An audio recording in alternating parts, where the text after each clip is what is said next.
siya may trabaho, ako may trabaho. I keep the peace. Tapos siya, she watches over the human rights of people.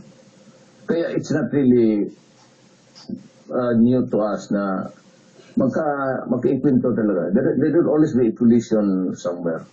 But the fact is, I said that they had been both at one time the chairman of the human rights.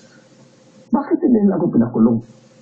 Bakit ngayon na wala na siya sa opisina, sige pa rin siya daldal? Bakit? Ano? Katagal mo dyan sa human rights for the most part of it, really. Why do they just focus?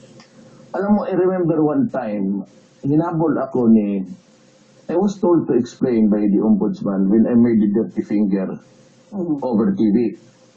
And you know what she did was to order me to explain or she will file a case against me.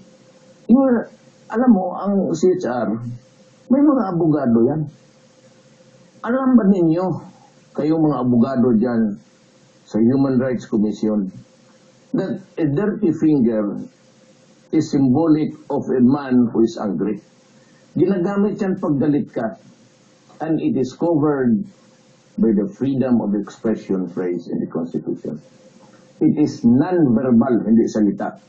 But anysan, yung isa yung binastos, sasabi ka talaga dyan. The slander. Pero yung dirty finger, it's an expression. Only it is not verbal.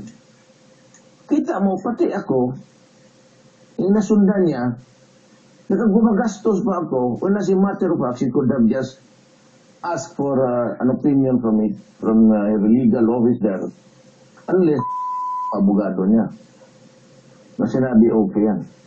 Supreme Court, in so many cases, both because we copied the Constitution of the United States, and then it's with judicial ruling that it's a non-verbal expression of the freedom of expression. Yan yung makita ngayon.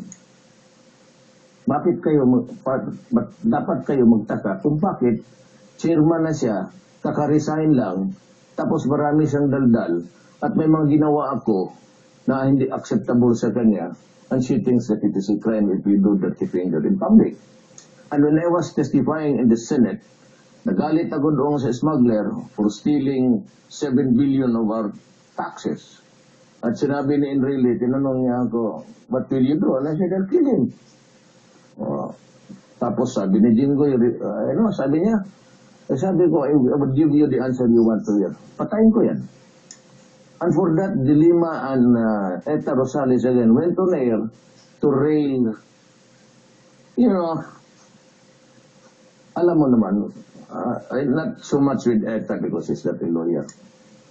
The only body who can question me about my mouth, what I said, is the Senate as a whole. And if they want to reprimand me or censure me, or if they would file charges against me, it's only the Senate, the members voting, tapos bago pa sila. No one senator can file a case because the Senate is a collegial body. Kaya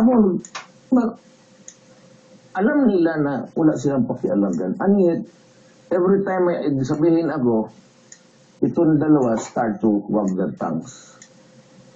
Kaya sabi ko, prompting me to issue the warning that, you have, sabi niya kasi, when you kill a person, you deny him of due process, and this is a democracy.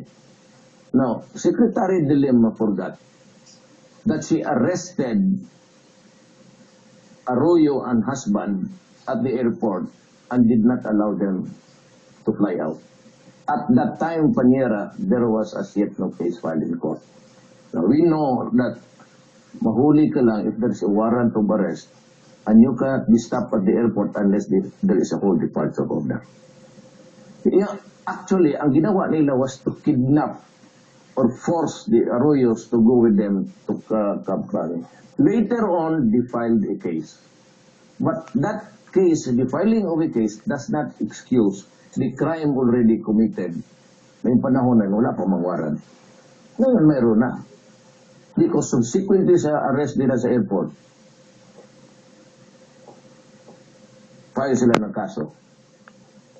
Yan ang, tingnan mo naman ang laro ng Pilipinas.